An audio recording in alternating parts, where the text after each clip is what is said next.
And it's just that complexity that builds in that, like I said, many times we don't even see. And it's being able to really root that complexity out, really figure out, okay, what can we do to minimize that complexity ongoing?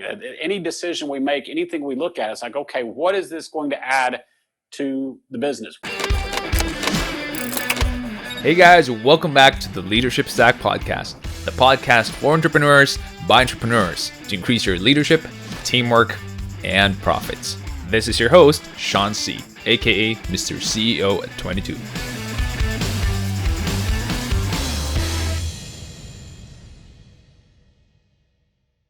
Businesses don't grow in this nice, straight, smooth path. And basically, it's kind of this fits and spurts that you'll have some sections that are nice and smooth growth, but then you'll have other sections that are just this basically real turbulent, almost whitewater kind of phase. CEO, I'm the CEO of my company. I run a company of 50 individuals. We have processes because I have a process engineer in place, and this person always kinds of butts heads with me. And that's because usually you go through the process of ticketing the tasks that you want or need done. But I have done things agile ever since I started the business. And so I tend to do things agile rather than go through the process of ticketing, which is Scrum. That's what they're doing right now. Yep. So I'm guilty. The question is, should I ticket the stuff I need done? Because I'm an urgency junkie. Usually when I need it done, I need it done. So I just go straight to the project managers and I slack them. Just ticks my process engineer off. So what do you think about that? This episode is partnered up with Armoury.ph. That is ARMOURY.ph.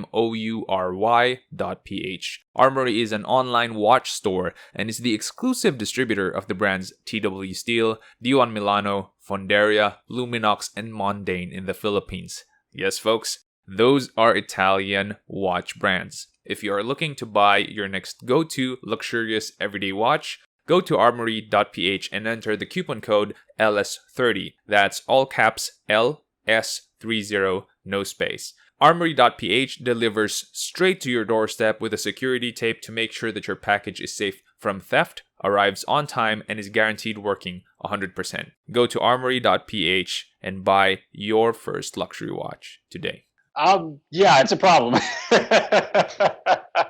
No, it's really the idea of process, and this is really one of the keys because there's a sweet spot basically for defining processes that we can definitely go zero process is obviously bad kind of a thing, but at the same time we can go all the way to the other end of the spectrum and sit here and effectively kind of micromanage, detail out every single little, hey, click this button, then fill out this form, then do this kind of a thing there. And one, it adds a lot of overhead that obviously people, visionaries, et cetera, kind of gets frustrated with. The other part is it takes out a lot of the creativity. So there's a happy medium in there. And what we look at is really refer to it as an 80-20 kind of rule, that basically there are 20% of the steps in any given process that are going to get you 80% of the value. So if I were to take it from a sales perspective, I don't need to document our sales process to say, okay, sales rep, you have to have X number of warm leads in your funnel. You have to make 10 calls to them. You have to do all the little detail steps here. What I want to sit there from a process standpoint on the sales is to say, hey, you've got to have these big picture steps. You've got to have a certain funnel. You've got to have certain number of closed deals per month. You've got to have a certain amount of revenue kind of a thing, big picture thing, because then it gives the creativity back to your team at that point. So that if I'm the type of salesperson that wants to sit there and pick up the phone and I can get results out of picking up the phone, great, go for it. If you're the type of salesperson that wants to go out and have coffee or do whatever else kind of a thing, but you can still make those numbers, great, go for it kind of a thing. And that's really where it's getting it. That's to a large degree, that's the challenge for a lot of those entrepreneurs because they have their way of doing things. So therefore everybody needs to do it my way. It's like, that's what kills the creativity. And hopefully you're bringing in from your team right there that what you really need to look at and say, okay, what are, again, that top 20%, what's those key steps that if we do A, B, C, and D, I don't really care how you get from A to B, as long as we've got A and B done, then we're good kind of a thing. And it's trying to draw that balance, and it really differs on every company, on every different process kind of a thing. So it's always an evolutionary kind of process working through those.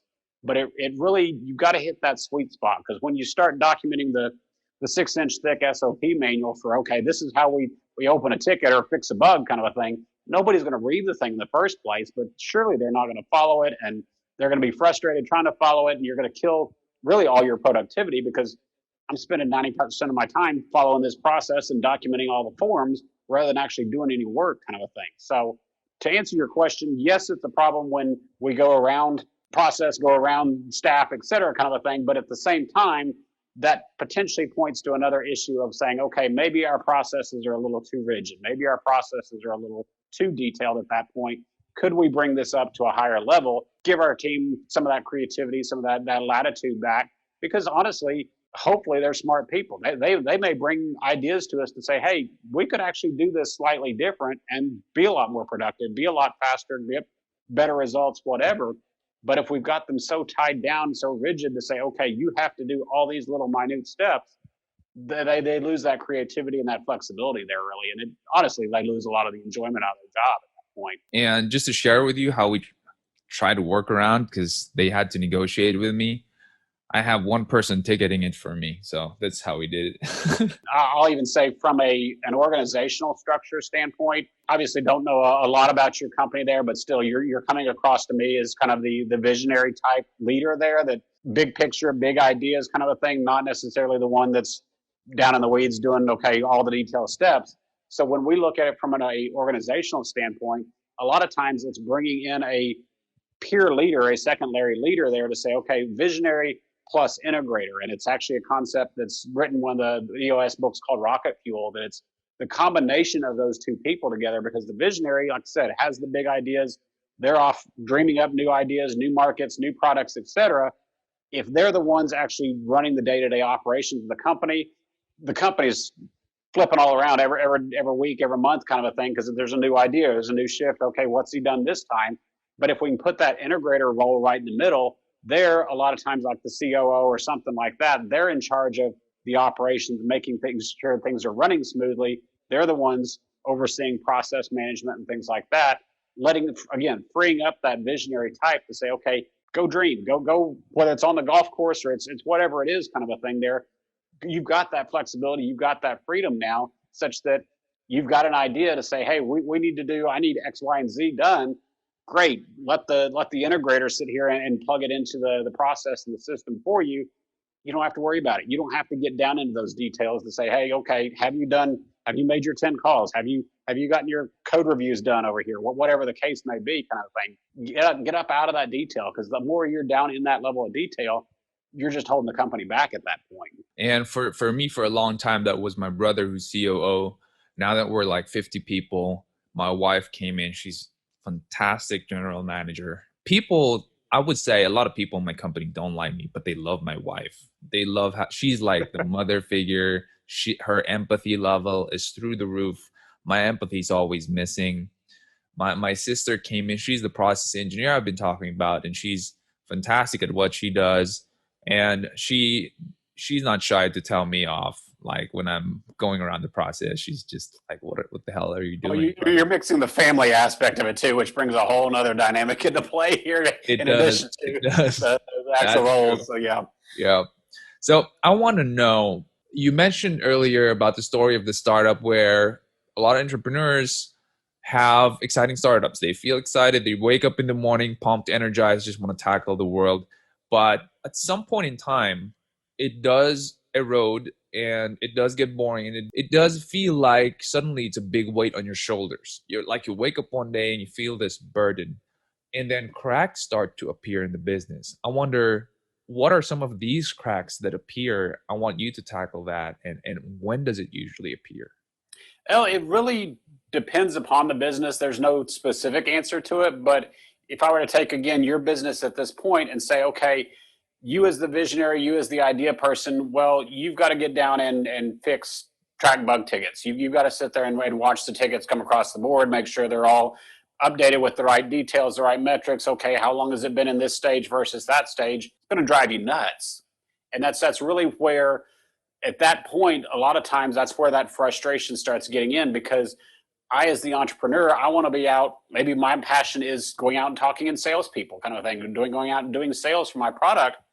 Except now because I don't have the structure, because I don't have the scale of the company. We used to be selling 4 and 5 kind of customers here, and I was told the story at one point that it's like, okay, as the visionary getting started, you're basically saying yes to anything and everything. That okay, whatever it takes to get some money in the door, that early stage kind of a thing. So you're sitting on the phone, and guy calls you up and says, "Hey, yeah, I know you make blue widgets.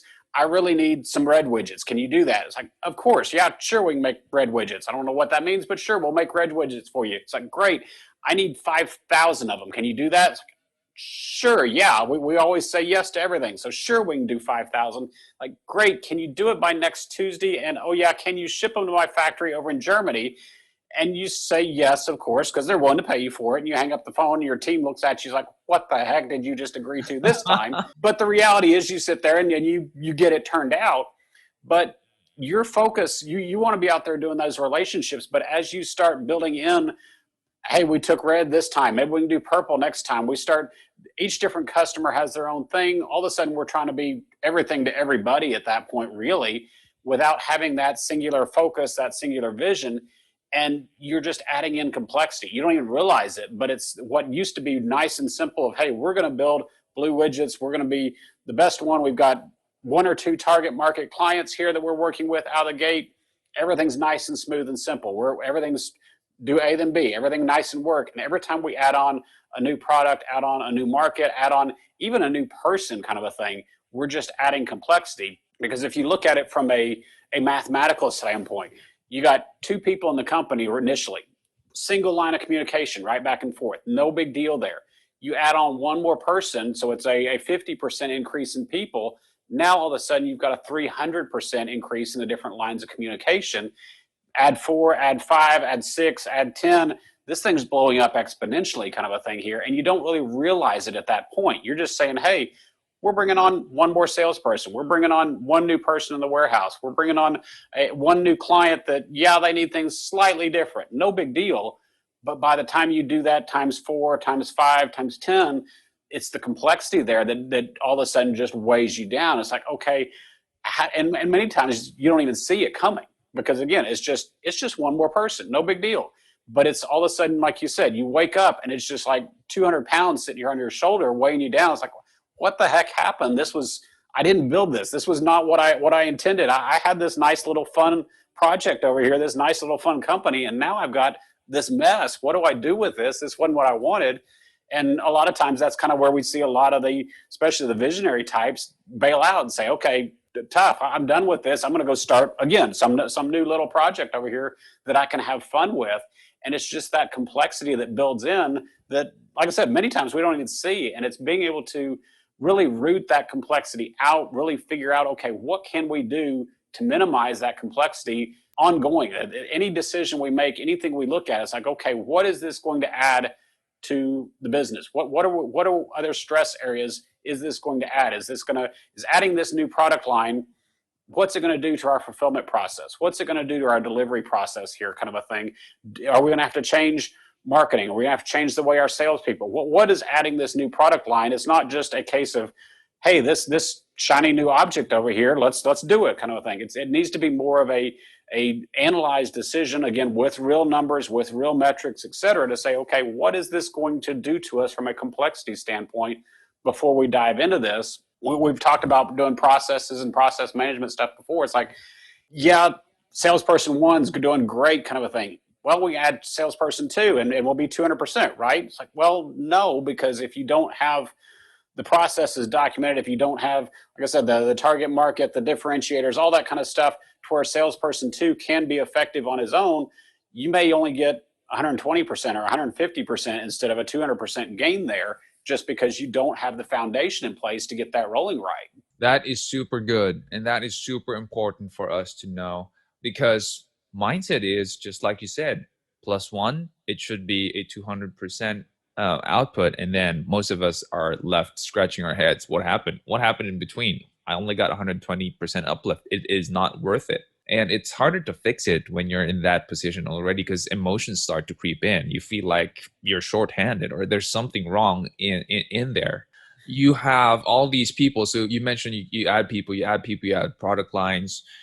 Suddenly you have like, I have 50 millennials and centennials, which are 30-year-olds below. I'm 32. Most of my people are younger than me. Oh, sorry. All of them are younger than me. There came a time when I had to deal with an us versus them dilemma where employees feel like we're a team and it's us versus the management. And Yep. I'm quite sure that a lot of organizations go through this, even if they don't have it now, or even if they fixed their culture or their leadership became more effective and better, they have to go through that, especially if you're a startup with a founder like, I'm a CEO founder, you go through that.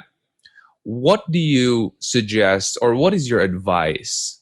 How do you solve the us versus them dilemma? So really what that comes down to, at least again, my opinion, my perspective, is one of the biggest things we're pushing, or I'm pushing, is a culture, again, part of your culture of just openness and honesty. That from the very top, like I said, on the vision kind of a thing there, that vision is not just a vision for the CEO or a vision for the leadership team. That vision is with actual profitability numbers, with actual revenue numbers. Everything's out in the open, and that vision is shared with the entire organization every 90 days to say, okay, this is who we are, this is where we're going, this is what we're trying to get to from a long-term 10-year, 3-year, 1 year, et cetera, kind of plan, to basically bring that everybody into that fold together to say, hey, I'm part of this, I'm a piece of that. It's not their idea, or I don't even know. That goes back to my days at HP. Like I said, I didn't have a clue what, even at the low level division, where we were going, what we were trying to do, especially how I fit into that. And it's kind of a story I tell sometimes, where it's like, okay, if I were to walk into your company and find Joe standing at the water cooler, at the snack bar, whatever kind of a thing, say, hey Joe, what's going on? What does Acme Widgets here do? Is like, well, we build widgets. Okay, obvious. And he's kind of looking around saying, why am I getting tested? Who is this person? And okay, so what's your role here? It's like, well, I'm in fulfillment. And he beats a haste exit kind of a thing out. It's like, okay, I don't know who this guy is or why he's asking me questions. Or if I were to walk in and find Sally, for example, standing there, ask her the same question. So what is Acme Widgets? Well, we're one of the top widget makers here. We have this advanced product line. We're selling faster than we can, kind of a thing. We're actually looking to move into a new region, opened up 2 or 3 new regions next month or next year. We're actually introducing a new product line, et cetera, et cetera. She's all excited about it.